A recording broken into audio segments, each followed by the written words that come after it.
Olá, pessoal, tudo bom? Vamos começar nossa primeira questão de 2022 da FCC, primeira questão aqui de processo do trabalho. Vamos tratar aqui dos principais temas que nós temos para as nossas provas, para o nosso TRT de Sergipe. Então, bora lá, já na tela, a nossa questão número 1. Vamos ler, ela foi do TRT da 17ª região aqui do Espírito Santo. Então, bora lá. A Camélia, ela é empregadora doméstica, tendo sido condenada por sentença trabalhista a pagar verbas que teria deixado de quitar a sua ex-empregada doméstica, pretendendo recorrer da sentença. Camélia, com base no que prevê a consolidação das leis do trabalho. Aqui, meus amigos, um dos temas mais recorrentes que nós tivemos nos últimos anos, em virtude de reforma trabalhista lá de 2017, que ainda cai muito, porque foi a última grande reforma do direito e do processo do trabalho. Vou anotar os dois parágrafos do artigo 899 da CLT que a gente precisa conhecer. 899, parágrafos 9º e 10º da CLT. Por que eles são tão importantes? Assim eles vão falar de depósito recursal. E vejam, os parágrafos, eles vão tratar de situações em que eu tenho isenção e tenho pagamento à metade. Isso aqui é extremamente importante. Quem está isento do depósito recursal e quem paga a metade. Cuidado, que é só em relação ao depósito recursal. A gente não está falando de custas. Não tem essa história de pagar custas pela metade, nada disso, ok? Então, depósito recursal, você tem a possibilidade de pagamento à metade. Quem é que paga a metade? Será que o empregador doméstico está neste ponto? Está. O empregador doméstico paga metade do depósito recursal. Então, a Camélia, ela quer recorrer, ela quer interpor recurso da sentença, ela pretende recorrer da sentença. Então, qual é a ideia aqui? Ela vai realizar o depósito recursal, ela é obrigada a efetuar o depósito recursal sob pena de deserção, mas o mesmo é reduzido à metade por ser empregadora doméstica, devendo se valer do seguro-garantia, podendo se valer do seguro-garantia judicial na hipótese em substituição. Então vejam que ela vai realizar o depósito pela metade, porque nós temos aqui o empregador doméstico. Tá, se ela não tiver dinheiro, a gente sabe que o depósito recursal é um valor alto, mesmo a metade. Então, se ela não tiver dinheiro, o que ela faz? Ela pode substituir por seguro-garantia judicial. A gente também tem essa previsão no 899. Beleza? Não estamos falando de custas, tá? Lembra disso, isso é uma pegadinha. A possibilidade que eu tenho de pagamento à metade é só de depósito recursal. Bora lá, letra A. Está isento do depósito por ser empregadora doméstica? Não. A gente tem que tomar cuidado aqui, porque a isenção, ela existe, mas de forma bem restrita. Quem é que está isento, por exemplo? Beneficiário da justiça gratuita. Se ele é beneficiário da justiça gratuita, ele está isento. Você tem entidades filantrópicas, essa galera está isento. Eu falei entidades sem fins lucrativos? Não, essa aqui é a grande pegadinha. Entidades filantrópicas estão isentas. Entidades sem fins lucrativos pagam a metade. Toma cuidado com isso. Se estiver falando entidade filantrópica, aí eu tenho isenção. É uma entidade sem fins lucrativos, eu tenho pagamento à metade, ok? E mais, empresa em recuperação judicial não paga o depósito recursal também. Então, eu tenho que estudar e chegar na minha prova conhecendo o parágrafo 9º e o 10º, sabendo quem paga metade, quem está isento. Empregador doméstico, metade, tá bom? Olha a letra B. Deverá efetuar o depósito recursal sob pena de deserção, mas o mesmo é reduzido à metade por ser empregadora doméstica, embora não possa se valer do seguro e garantia. Claro que pode. Todo mundo que tem que realizar o depósito recursal, todo mundo que tem que realizar o depósito recursal, pode buscar essa substituição, ok? Depois, C, necessita efetuar o depósito recursal na integralidade, nada disso. E, deverá efetuar o depósito na íntegra, também não, ok? Depois o erro ali falando que não pode se valer de seguro-garantia judicial, lembra, todo mundo pode substituir o valor em dinheiro por seguro-garantia judicial. Tranquilo? Número 1, matamos. Falei para vocês que nós teremos 30 questões hoje sobre os temas mais cobrados aqui. Esse material está na descrição ali do vídeo, pode pegar. Vamos lá para a nossa questão 2, 2022, TRT do Espírito Santo.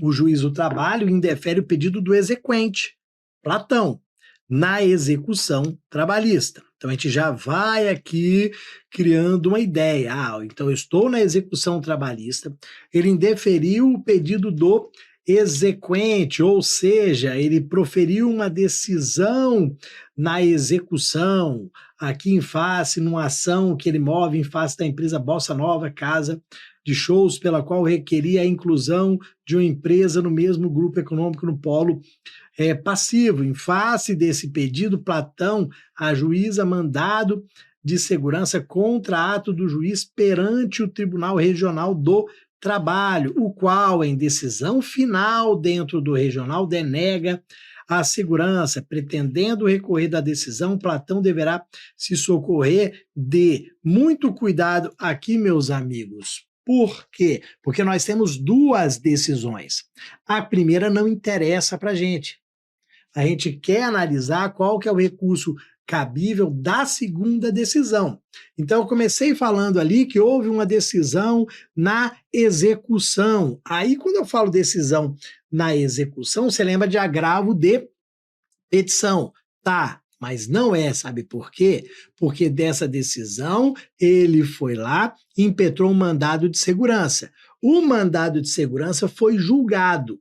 E é dessa decisão que julgou o mandado de segurança que a banca quer saber o recurso cabível, tá bom? Então a gente tem que tomar cuidado aqui. E aí percebam o seguinte, como é fácil a questão.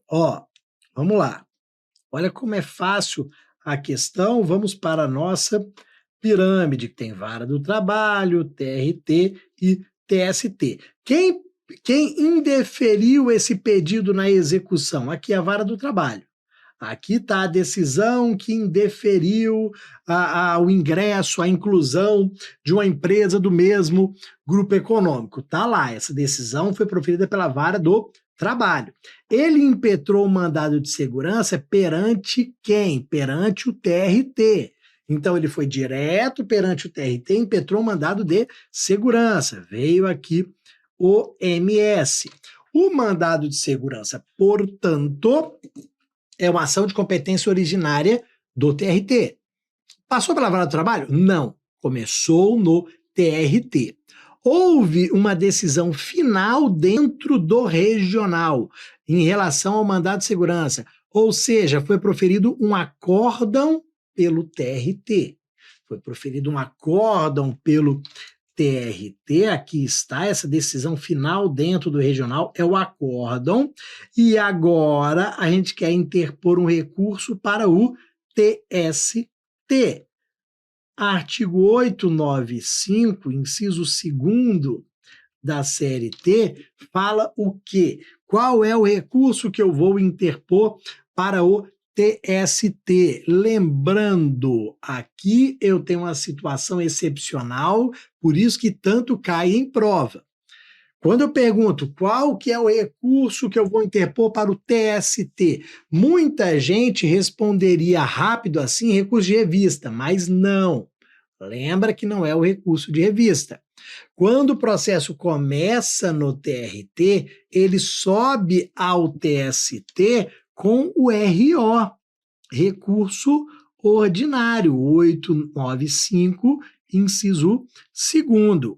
O RO é que vai ser interposto para o TST, o recurso ordinário, no prazo de 8 dias.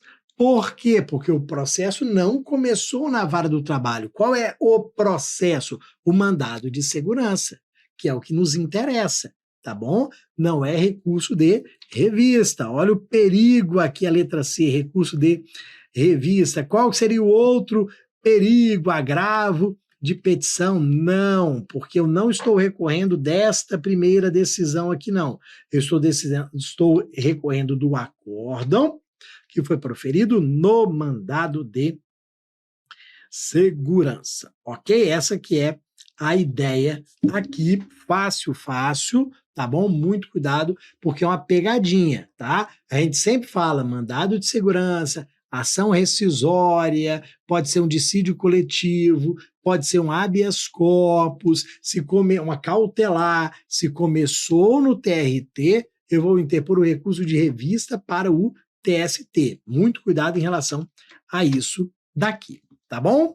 Bora lá para a nossa terceira questão. Vamos considerar algumas informações. 1, 2 e 3. E aí depois, de acordo com a Constituição Federal, com base nas informações fornecidas, a Justiça do Trabalho é competente para processar e julgar as ações citadas em aquela típica questão que a gente tem que tomar cuidado. Artigo 114 da Constituição Federal. Artigo 114 da Constituição Federal, quem é competente, se é a Justiça do Trabalho, se é a Justiça comum. Vamos dar uma lida aqui nas três assertivas. Então, vamos lá para elas. A determinado empregador foi imposta penalidade administrativa por órgão de fiscalização das relações do trabalho.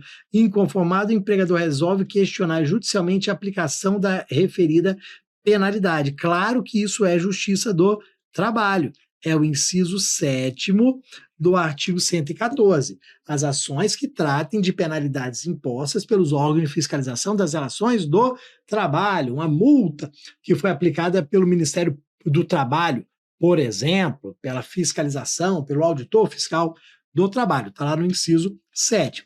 Depois, Maxwell decide processar a empresa onde trabalha para requerer indenização por dano moral. Claro que a Justiça do Trabalho, inciso 6º, danos materiais e morais decorrentes da relação de emprego, tranquilo. E depois eu tenho aqui, Florinda decide processar a empresa onde trabalha para requerer indenização por dano patrimonial decorrente da relação de trabalho. Também, indenização também é o inciso 6º. O inciso 6º vai se aplicar para dano material ou dano moral. Então, a gente está vendo, na verdade, que todas as três situações são de competência da Justiça do Trabalho, porque estão no nosso artigo 114 da Constituição Federal. Fácil, uma questão fácil aqui do TRT do Espírito Santo, 1, 2 e 3, letra D, tá bom? A gente fala, e é verdade que nem toda questão de concurso ela é difícil, ela é complicada. Não, é porque na verdade é muita matéria para vocês absorverem, mas existem questões simples. 2022, o último concurso do TRT do Espírito Santo. Bora lá para 4 de 30, o Cícero e sua empregadora, Buffet Infantil Mágico de Oz Limitada, pretende a homologação de acordo extrajudicial, que caiu 2.278.000 vezes até hoje, de 2017 para cá, porque foi inserido pela reforma trabalhista 855B da CLT. Então, pretende a homologação de acordo extrajudicial para colocar, enfim, a qualquer pendência decorrente da extinção do contrato de trabalho entre ambos. Nessa situação, conforme prevê a CLT, Cícero e o Buffet deverão apresentar em juízo a petição de acordo. E aí vamos lembrar daquelas regrinhas simples, que é uma única petição, eles têm que estar representados por advogado, a gente não tem juspostulante nesse procedimento, não pode ser um advogado só, cada um tem que ter o seu advogado. Então, ó, lembrando disso daqui, nós vamos lá para a D, para E, perdão, vamos para a letra situação em que cada parte deverá estar representada por advogado próprio, sendo que a simples distribuição da competente ação não suspende o prazo do pagamento das verbas rescisórias, sob pena de multa incidente. Ó, perfeito, galera. Não vai haver a suspensão do prazo do artigo 477 da CLT. Vejam que o fato de estar fazendo um acordo não retira a obrigatoriedade de se pagar as verbas rescisórias em 10 dias, que é o prazo do 477, o parágrafo 6º. Verba rescisória tem que ser paga em 10 dias. Ah, não, mas a gente está fazendo acordo. Não interessa, vai ter que incluir no acordo, vai ter que pagar no acordo, a multa ela é devida. É a multa de um salário do empregado que consta no parágrafo 8º do mesmo artigo do mesmo dispositivo, ok? Voltando aqui, a gente vai para a letra A. Podendo se valer de advogado comum? Não pode ser o mesmo advogado. Cada parte tem que ter o seu advogado. Esse é um dos requisitos mais importantes que nós temos e que é bastante cobrado nas provas. Depois, sendo que cada parte deverá estar representada por advogado próprio, salvo se for advogado comum do sindicato? Não tem esse salvo.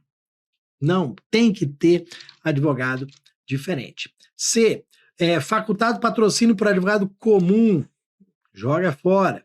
D, podendo as partes estar representadas por advogado comum, tchau, não pode, ok? Então, ó, não cabe juspostulante, tem que ter advogado, tem que ter a cada um advogado diferente, não pode ser advogado comum. O fato de a gente estar fazendo acordo não vai excluir a obrigatoriedade de pagar as verbas rescisórias no prazo de 10 dias do 477. Tá bom? Tranquilo? Vamos lá para mais uma. Vamos passar no TRT aqui do Espírito Santo, vamos vir morar no Espírito Santo, estado bacana, tranquilo, pequenininho. Então vamos lá, ó.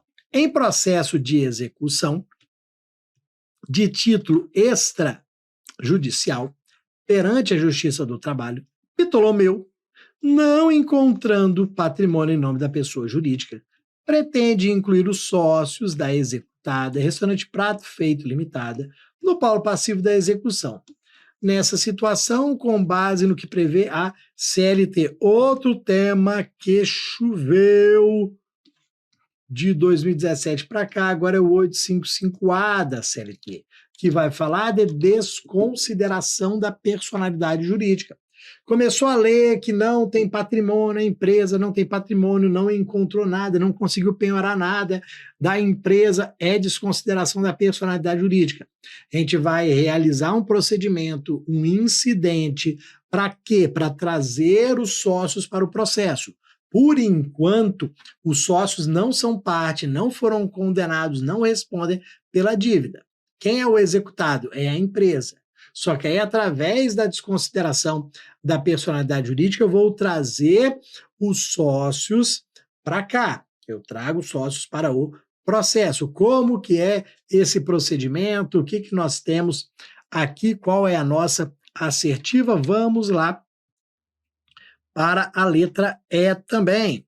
Então, ó, caberá a Ptolomeu arguir incidente de desconsideração da personalidade jurídica, sendo que nessa hipótese, após sua citação, os sócios poderão apresentar manifestação e requerer provas no prazo de 15 dias, e da decisão que acolher o incidente caberá agravo de petição no prazo de 8 dias, independentemente da garantia do juízo. Ó, informação bem completa para a gente. Eu já estou no processo de execução, então eu vou arguir, eu vou iniciar esse incidente, vou requerer o início desse incidente, ou seja, dessa desse pequeno processo, dessa pequena discussão dentro da outra ação. E aí, dentro do procedimento, eu cito os sócios para apresentarem defesa, requererem provas no prazo de 15 dias. Depois o juiz decide. Quando o juiz decidir, como eu estou na execução,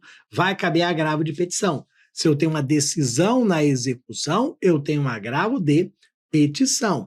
Vou poder interpor o agravo de petição no prazo de 8 dias, independentemente de garantia do juízo. Isso consta, vou colocar de novo, no 855A da CLT, a desnecessidade de garantia do juízo. Não há essa necessidade, ok? Esse que é um ponto importante aqui para a gente. Bora aqui, ó, letra A, vamos eliminar.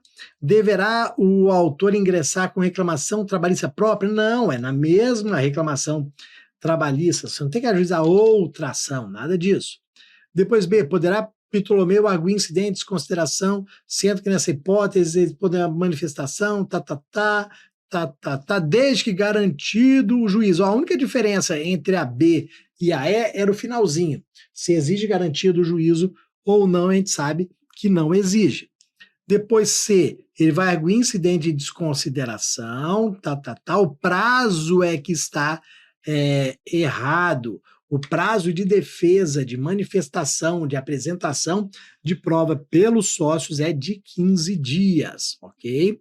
Então tá errado ali. E aí depois você tem aqui 5 dias, tá errado, desde que garantido o juízo, 2 erros simples da gente verificar nessa questão, tá bom? Questão é simples, o tema é simples, ele é recorrente. Se você pegar 2018 para frente, a reforma trabalhista é de novembro de 17, então pega ali 18 para frente, rapaz, muita questão sobre o tema, e aí ele vai se repetindo. Não tem muito o que a gente cobrar sobre esse tema, mas ele é realmente importante e é sempre uma aposta da prova. A sua prova pode cair desconsideração, tá bom? Bora para 6 ainda no TRT do Espírito Santo. Vamos aqui, ó. A distribuidora de água mineral cristalina sofreu a penhora em um bem da sua propriedade, decorrente de uma execução trabalhista que é devedora. Em um domingo, no dia 9/1, considerando o que prevê a CLT, a penhora revelou-se. Vamos lá, pessoal, o que nós temos aqui? Vamos colocar o 770 da CLT e vamos colocar o 775A da CLT também. Eu tenho aqui uma penhora em domingo, durante o período em que eu tenho a suspensão de prazos processuais, de acordo com o 775A da CLT. A primeira questão, a primeira dúvida que surge com base no 770 é se essa penhora poderia ser realizada em domingo. Penhora pode ser feita em domingo? Deixa eu lembrar, rapaz, até que pode, mas tem que ter o quê? A autorização do juiz. Até que eu posso realizar uma penhora num domingo, mas eu tenho que ter a autorização expressa do juiz. No dia 9 de janeiro, o que acontece nesse período ali, que iria até o dia 20 de janeiro? Eu não tenho prazos correndo, né? Os prazos estão suspensos, eu não tenho audiência e eu não tenho sessão de julgamento. Mas pode haver penhora?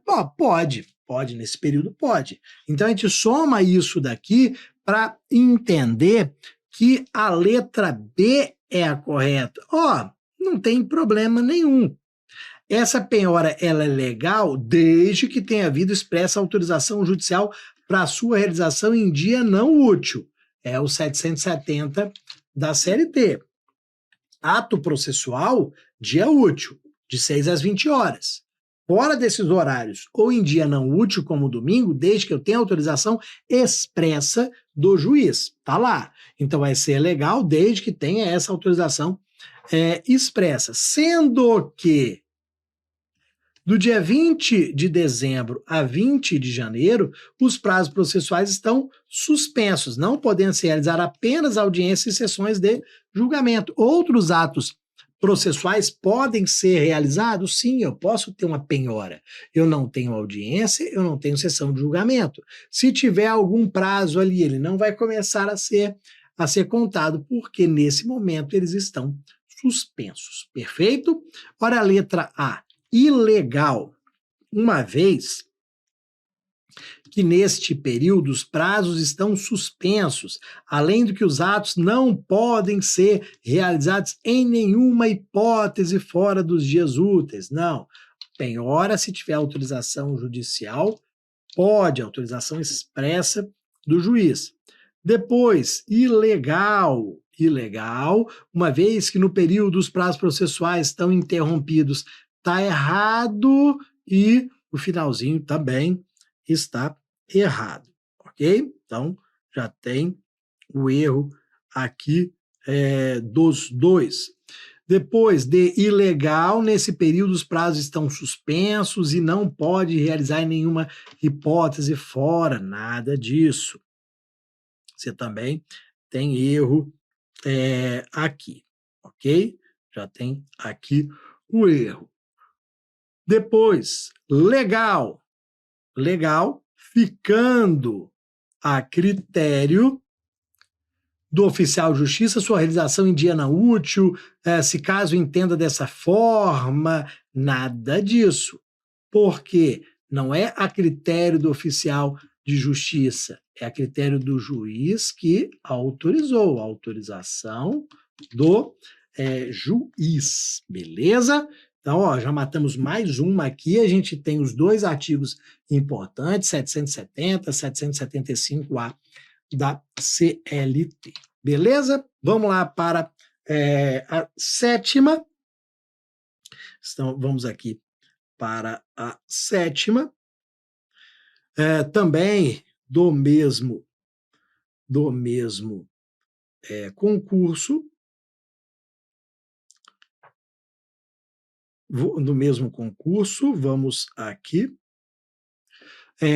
Considere as proposições abaixo. Então, ó, Anaconda, vamos ver, ela é empregadora doméstica, entidade sem fins lucrativos, recuperação judicial, filantrópica, empresa de pequeno porte. Ó, já vou anotar aqui 899, parágrafo 9º e 10º de novo da CLT, mais uma questão aqui falando de depósito recursal, se faz a metade, se precisa fazer integral, se está isento. Com certeza, eu tenho 5 situações, todas elas estão nos parágrafos 9º e 10º. Ó, 5 pessoas acima citadas, as 5 pessoas acima citadas foram condenadas em processo perante a Justiça do Trabalho e todas pretendem recorrer ordinariamente das sentenças. Nesses termos, com base no que prevê a CLT. Então, ó, com base no que prevê a CLT, vamos aqui passar a tela. Ó, vamos aqui passar a tela. Já vamos ficar nessa tela aqui primeiro. Ó, empregador doméstico paga metade. Entidade sem fins lucrativos paga metade. Recuperação judicial não paga. Entidade filantrópica não paga. Pequeno porte paga metade. Então, com base no que nós já vimos ali, metade, não paga aí, metade. Aí vamos agora para as assertivas. A nossa assertiva correta, ela é a letra B. 3 e 4 estão isentos. 3 e 4 estão isentos do depósito. Vou voltar. Quem são 3 e 4? Ó, não paga não paga. Recuperação e entidade filantrópica, avança de novo. 1, 2 e 3 depositam 50%, que pode ser substituído por seguro fiança. Então, ó, 50%, metade, metade e metade, 1, 2 e 5. Ok? Então, ó, a questão fácil realmente para a gente, não era uma questão difícil, não. Lembrando, de novo, todo mundo pode substituir por seguro fiança ou seguro garantia judicial, tá bom? Aqui a gente nem precisa eliminar as demais, não, acho que não tem necessidade, porque a gente já fez as anotações nesta tela aqui, a gente já pode ir direto para a 8. Já vamos aqui direto para 8, ok? Então, bora lá. Também 17ª região. A Afrodite e Hera ingressaram com ação trabalhista em face do bar da Dona Flor, para quem prestaram serviços como auxiliares de cozinha. O juiz da causa entendeu que a Afrodite agiu com dolo processual, por ter usado do processo para alcançar objetivo ilegal. Conforme previsão da CLT, poderá o magistrado condenar a Afrodite por litigância de má-fé até no máximo de, bora aqui, 793A e seguintes da CLT, litigância de má-fé. Dispositivo importante, o 793A, B, C e D, eles são importantes. A gente vai aqui colocar qual é o percentual máximo e vamos lembrar que as testemunhas também podem. Então a gente fala de litigância de má-fé das partes, mas a gente também vai estender para as testemunhas. Isso de vez em quando é cobrado, tá bom? A nossa resposta aqui é a letra E. 10% sobre o valor corrigido da causa, e Hera responderá solidariamente pela condenação caso tenha se coligado com Afrodite no ato ensejador da condenação. Então, o máximo que nós temos 10%, e quando as partes atuam junto, elas respondem solidariamente, ok? Então, elas vão responder solidariamente neste caso aqui, ok?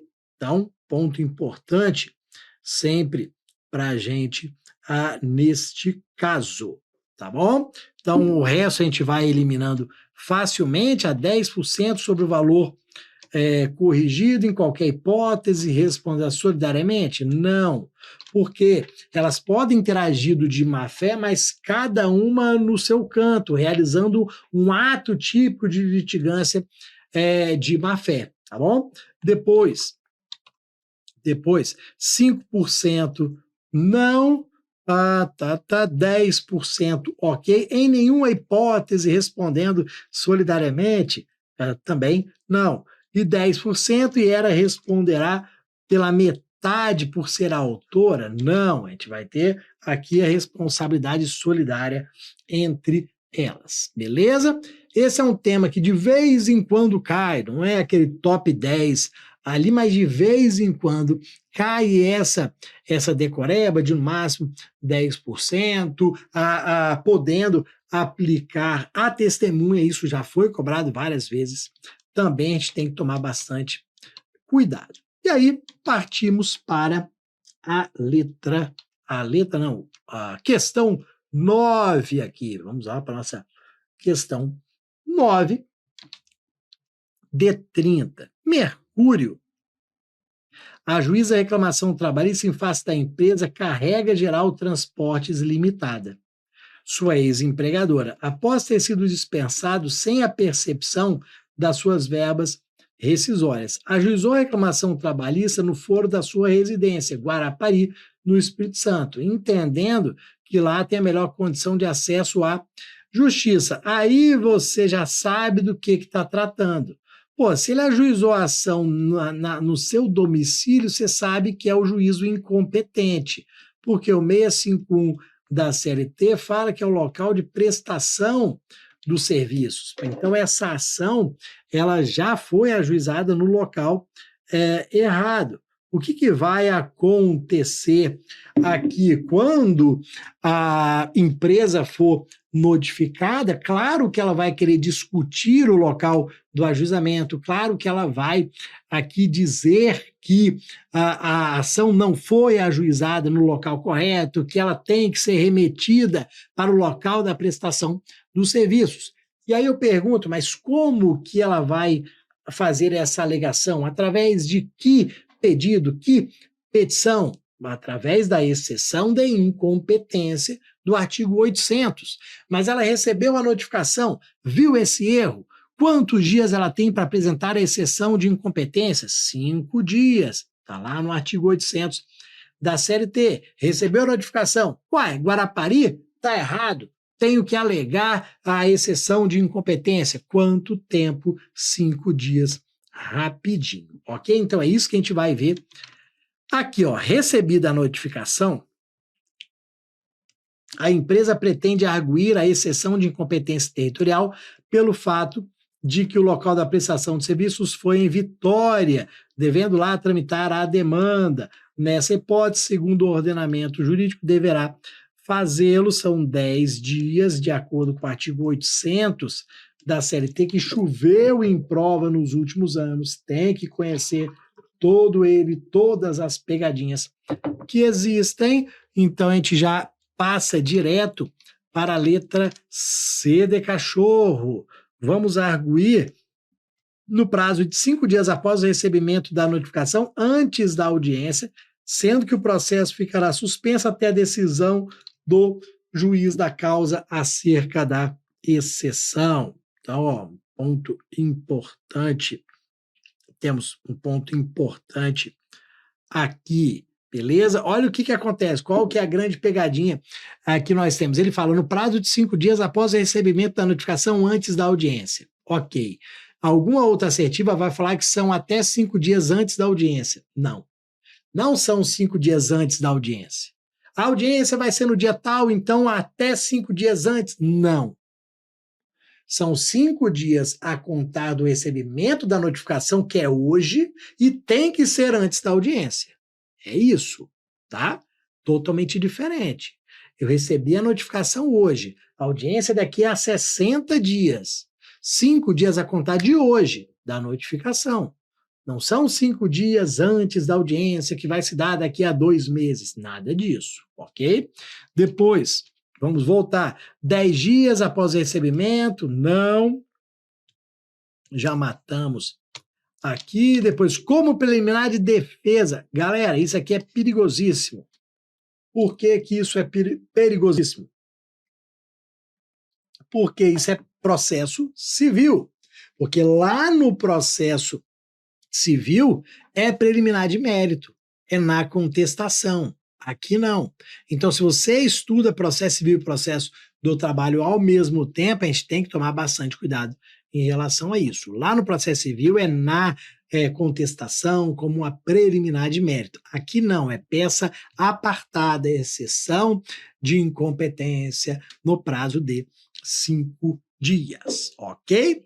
Depois, vamos lá, letra D, em até 10 dias antes da audiência, ó, errado. No prazo de 5 dias após o recebimento da notificação, antes da audiência, sendo que o processo terá o seu curso normal? Não. O processo fica suspenso, ele fica paralisado. Por quê? Porque agora a gente tem que decidir quem é competente. Nesse caso concreto, a gente tem que decidir se a competência é de Guarapari ou se é de Vitória.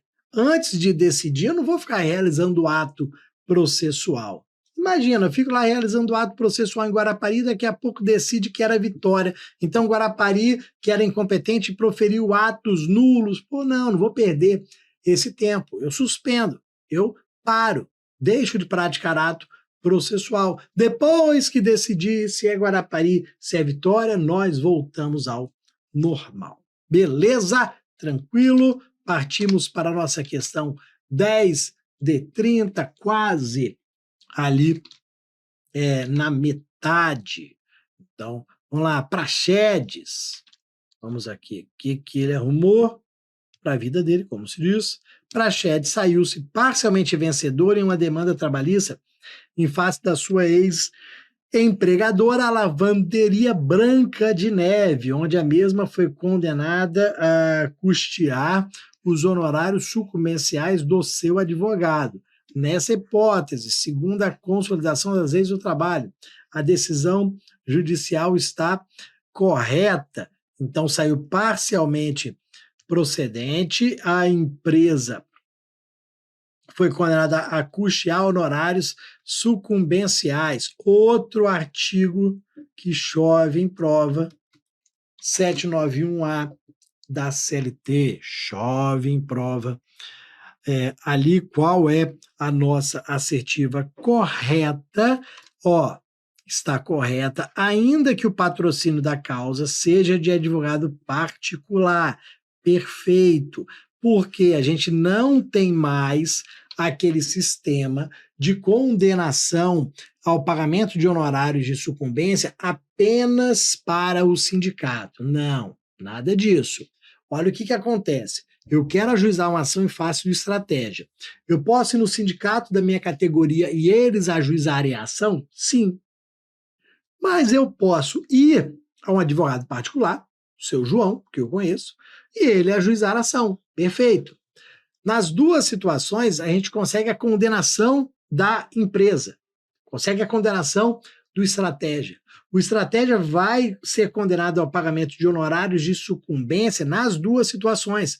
Aqui quem vai receber? O sindicato. Aqui quem vai receber? O advogado particular, o advogado privado. Então, mesmo que haja advogado particular, os honorários de sucumbência serão devidos. Isso é porque, até 2017, só quando o sindicato era o advogado que recebia. Então, foi isso que mudou com a reforma trabalhista. E aí, sendo que o percentual não poderá ser inferior a 5 e nem superior a 20, sobre o valor que resultar da liquidação da sentença ou do proveito econômico obtido, independentemente de haver ou não honorários contratados. Não tem nada a ver uma coisa com a outra. Se você contratou honorários com o seu advogado, ele vai receber duas vezes? Ele vai receber de você e vai receber os honorários de sucumbência da outra parte. Não tem problema nenhum, tá? Independentemente de haver ou não honorários contratados, essa que é a questão. O que a gente tem que tomar bastante cuidado, de novo, com o processo civil percentual? Aqui é 5 a 15%. A gente tem que tomar cuidado porque processo civil, CPC, a regra geral é 10 a 20. Então, tomar cuidado.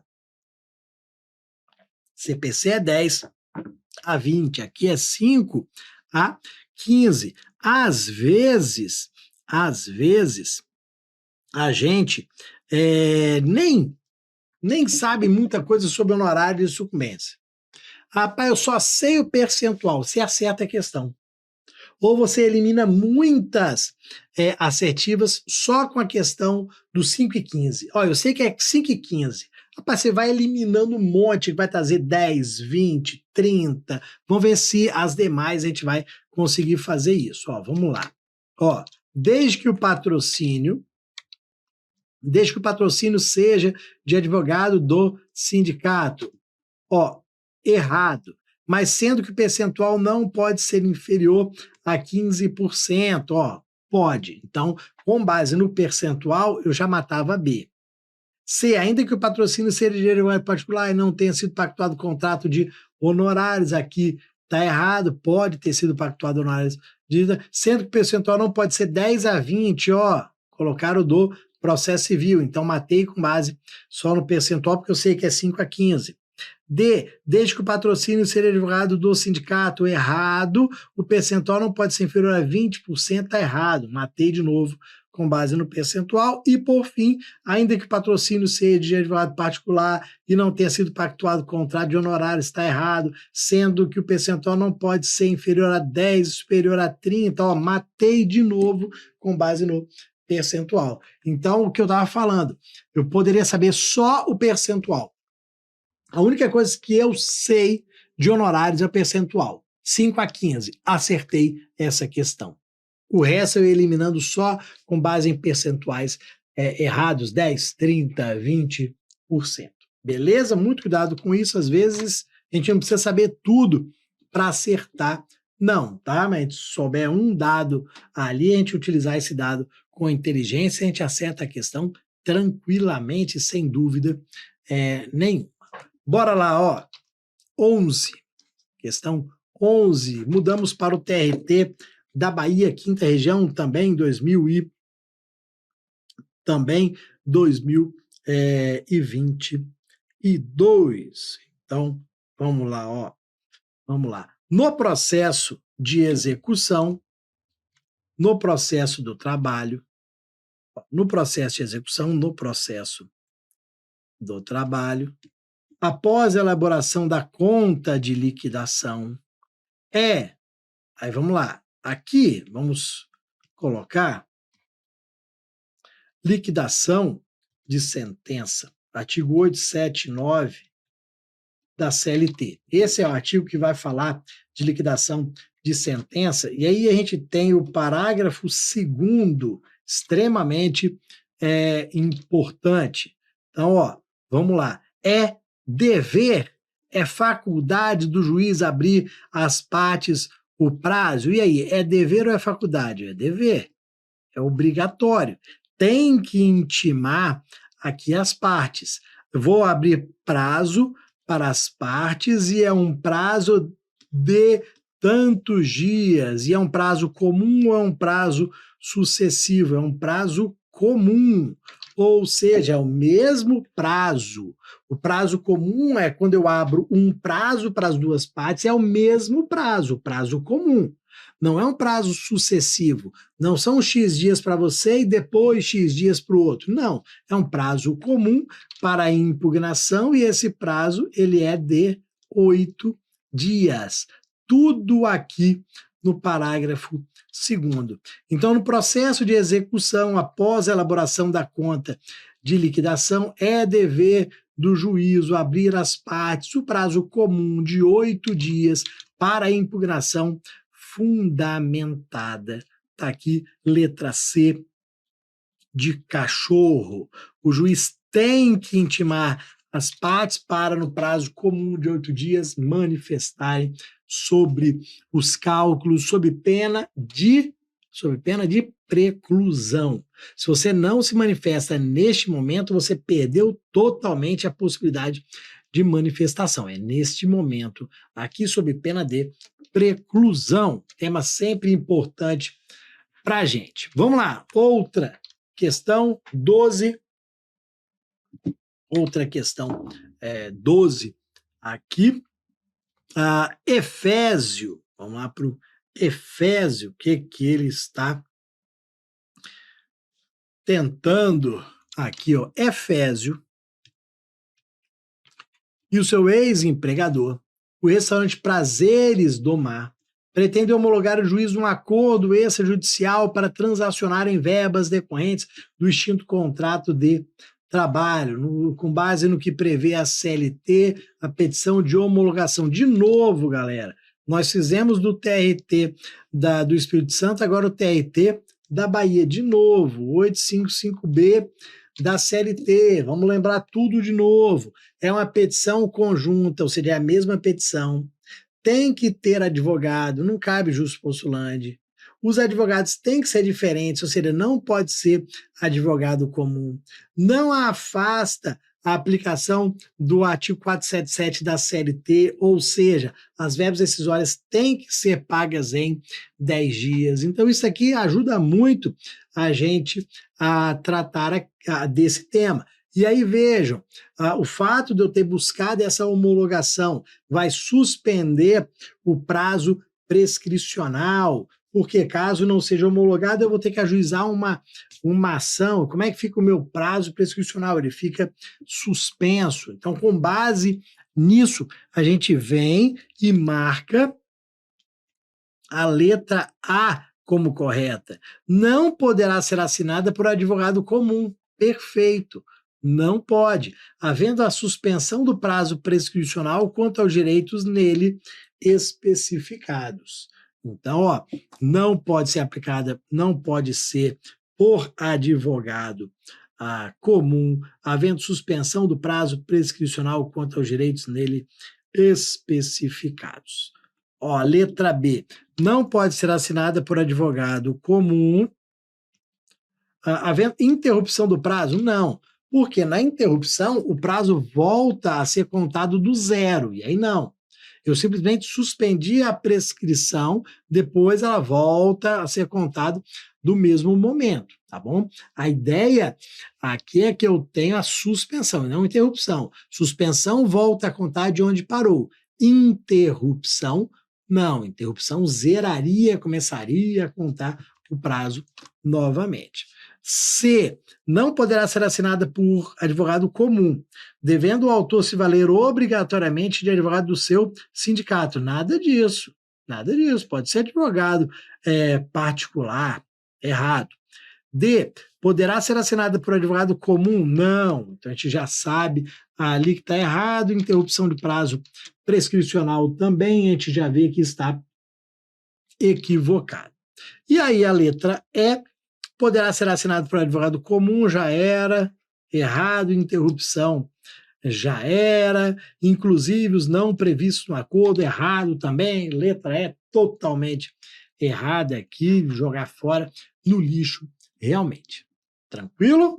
Na sequência, vocês estão vendo, ó, de um TRT para o outro vem a mesma matéria, mesma questão, então no seu TRT isso também vai acontecer. Muitas das questões que a gente está vendo nessa aula podem ser encontradas na sua prova tranquilamente, ok?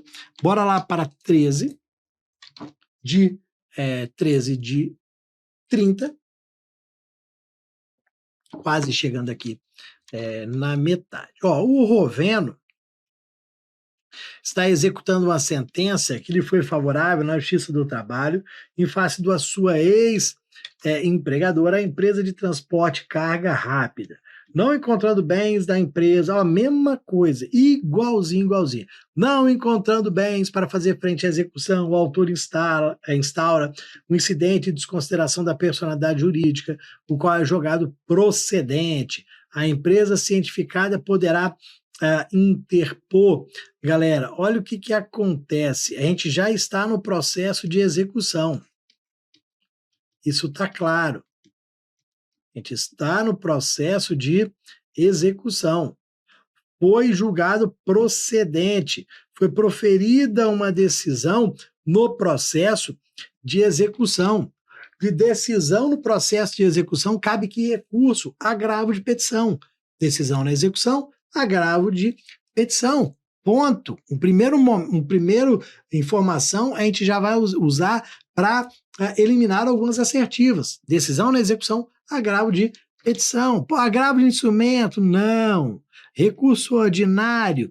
Não. Recurso ordinário? Não. Ó, já eliminamos 3. Ficamos entre B e D, agravo de petição. Aí nós vamos lembrar, para a gente chegar na assertiva correta, a gente vai lembrar uma informação que está aqui no 855A da CLT, o 855A da CLT, de que não precisa garantir o juízo para interpor esse recurso.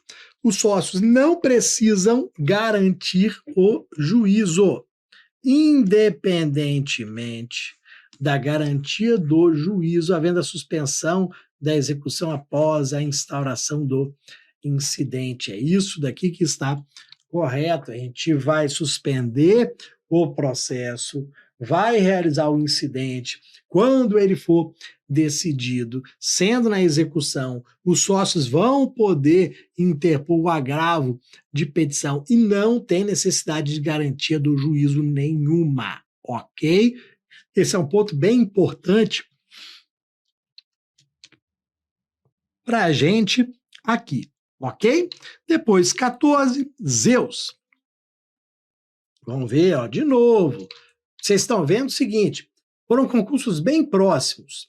Os dois da FCC, o Quinta Região e o 17ª região, Bahia e Espírito Santo, foram bem próximos ali. A gente está vendo questões muito parecidas. A gente vai aqui falar de novo sobre litigância de má-fé, de novo falando sobre litigância de má-fé.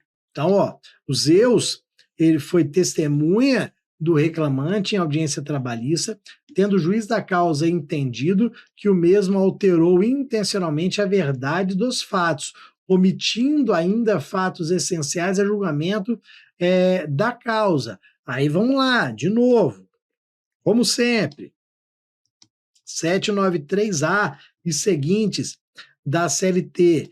Zeus foi testemunha, Zeus testemunha, ele pode ser multado por litigância de má-fé? Sim. Não são só as partes? Não.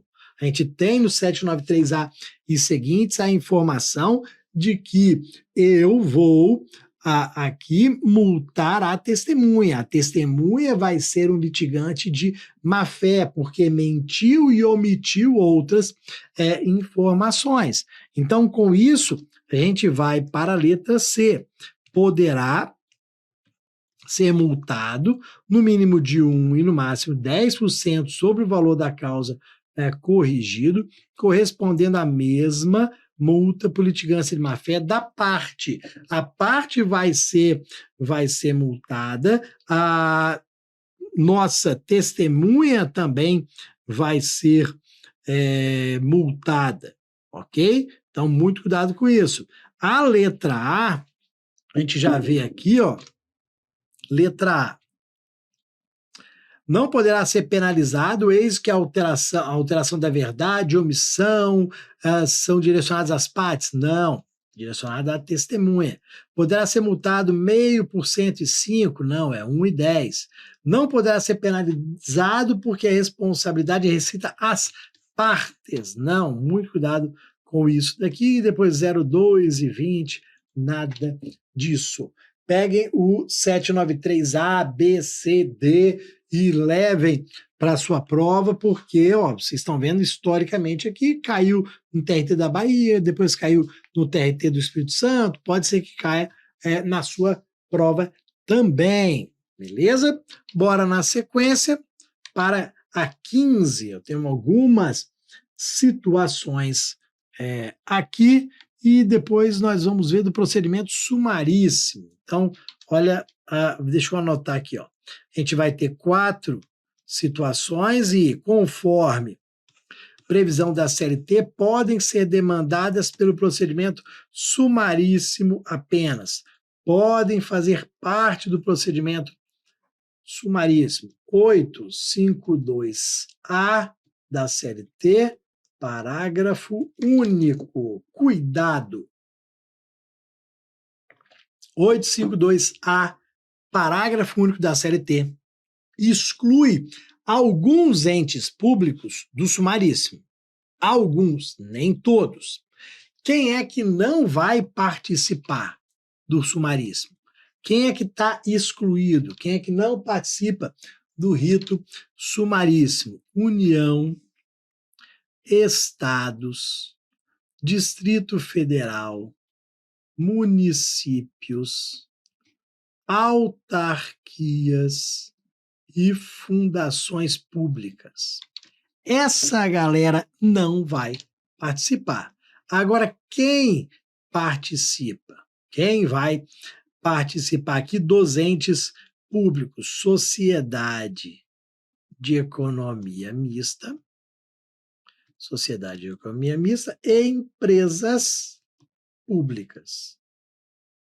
Essa galera não está excluído? Não, essa galera não está excluída. Sociedade de economia mista e empresas públicas podem ser demandadas no procedimento sumaríssimo, mesmo fazendo parte da administração pública indireta? Sim, tranquilamente. Agora vamos analisar com base nessas informações e em outras ali quais são essas hipóteses. Fundarex é uma fundação pública. Fundação pública. O que eu tenho aqui? Fundação pública não vai participar. Então, a fundação pública não participa, ok? Margarida é empregadora doméstica. Ó, participa, não tem nada a ver com empregadora doméstica aqui. Instituto Geolimite, autarquia. Autarquia não participa. Ó, tá aqui, ó, autarquia não vai participar, ok? Nação do Pelô é uma empresa que se encontra em recuperação judicial, vai participar. Não tem nenhuma norma que exclua do procedimento sumaríssimo uma empresa em recuperação judicial. Então, ela participa normalmente. Então, 2 e 4 participam, letra E. Fácil, fácil para a gente aqui, ok? A outra, ó, fundação pública e autarquia, duas que estão excluídas junto com municípios, Distrito Federal, estados e a União. Tranquilo? Vamos passar um pouquinho aqui, vamos aqui passar da metade das questões. Estamos ainda no TRT da Bahia. A Ambrósia, o que ela arrumou aqui, meus amigos? O que a Ambrósia? Ela está demandando na Justiça do Trabalho, em face da Fazenda Pública do município de Alagoinhas, sendo assistida pelo sindicato da sua categoria. Nessa hipótese, com base na CLT, em sendo a autora vencedora, ainda que em parte, vai falar de honorários de sucumbência. 791A da CLT. Aqueles honorários de 5% a 15% que vocês conhecem. Então, vejam, ela está litigando em face da Fazenda Pública do município. Fazenda Pública é condenada ao pagamento de honorários de sucumbência? Sim, sim. Então, eu tenho Fazenda Pública sendo condenado, tranquilamente. E está assistido pelo sindicato da categoria. O sindicato vai receber? Vai, tranquilamente. Então, a gente vai ter aqui honorários de sucumbência com base no 791, entre 5% e 15%, igualzinho, mesma coisa. Então, ó, esses honorários, eles são devidos honorários de sucumbência, fixados entre o mínimo de 5 e o máximo de 15, sobre o valor que é resultado da liquidação da sentença, ou do proveito econômico, ou, não sendo possível, sobre o valor atualizado da causa. Então, 5% a 15%. Vamos voltar para a letra A. Eles são indevidos nas causas em que for parte a Fazenda Pública. Não. Fazenda Pública vai pagar honorários de sucumbência? Vai, normalmente. E esses honorários de sucumbência, eles são de quem? Do advogado. Então, a Fazenda Pública vai pagar honorários de sucumbência para o advogado. Depois, a gente vai aqui para a letra C. Devidos honorários de sucumbência. Opa! Mas entre o mínimo de 10? Não, pô, aí já está errado. Eu tenho 5% de acordo com o 791A da CLT. Depois, D, indevidos honorários na medida em que é incabível quando o réu for à Fazenda Pública. Não, já vimos que é normal aqui, bem como na hipótese de assistência pelo sindicato, nada disso, eles vão receber também. E a letra E, a gente já vê o seguinte, ó, mínimo de 15, não, máximo de 30, não, é de 5% a 15%. Ok? Então, matamos mais uma. Vamos agora para a de número 17. Vamos lá. Fábrica de chocolates. A fábrica de chocolates Só Cacau recebeu reclamação trabalhista ajuizada por Sócrates, a qual foi distribuída no Foro de Salvador, local onde reside o autor. Mesma coisa do TRT do Espírito Santo. Engraçado como a FCC colocou os mesmos temas nas duas provas, exceção de incompetência. Você viu que o autor ajuizou a ação no domicílio dele? Ó, tá errado. O que a empresa vai poder fazer? Vai poder apresentar exceção de incompetência. Enquanto, em 5 dias a contar do recebimento da notificação, parará, tudo que vocês já sabem, com base no artigo, vamos colocar aqui, com base no artigo 800 da CLT. Então, tendo em vista que a ré pretende o deslocamento do foro para a Feira de Santana, com base na consolidação das leis do trabalho, deverá arguir a exceção de competência territorial. De novo, letra E, no prazo de 5 dias, a contar da notificação antes da audiência, impeça que sinalize a existência dessa exceção. Igualzinho está no artigo 800 da CLT. Igualzinho, copiaram e colaram. E aí, o que eu falei para vocês? E repito, tomar cuidado com o prazo. Não são 5 dias antes da audiência, são 5 dias a contar da notificação e antes da audiência, ok? Mas são duas coisas diferentes. Vamos aqui para a em audiência junto com a defesa como preliminar. Não, é preliminar de mérito lá no processo civil. Aqui não. No prazo de 10 dias, não, 5 dias. No prazo de até 5 dias, que antecede a audiência, não. Olha o erro aqui. Olha o problema da letra C. 5 dias que antecede a audiência, não. 5 dias a contar da notificação.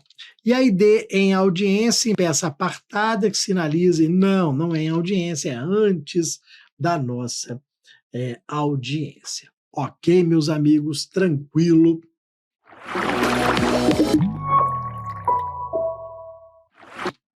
Cinco e 20, rapaz, eu preciso tomar um café. Eu tô com sono do cão. Eu preciso de um café. 5 e 20, como a gente já passou da metade das questões, vamos para o nosso intervalo. 5 e 40 eu volto, vou tomar um café rapidinho. 5 e 40 a gente retorna e vai ali, eu acredito que 5 horas mais ou menos, tá bom? Beleza, espero que vocês estejam gostando ali. Vocês estão vendo que uma questão é igual à outra do outro concurso. Impressionante, né? Se a gente pegar a aula da semana passada e essa daqui, nós vamos ver questões muito parecidas. A gente, às vezes, até fica, rapaz, será que eu coloquei essa questão errada aqui? Não, mas a outra é de 2024, é 2023, é porque elas vão se repetindo realmente. Tá bom?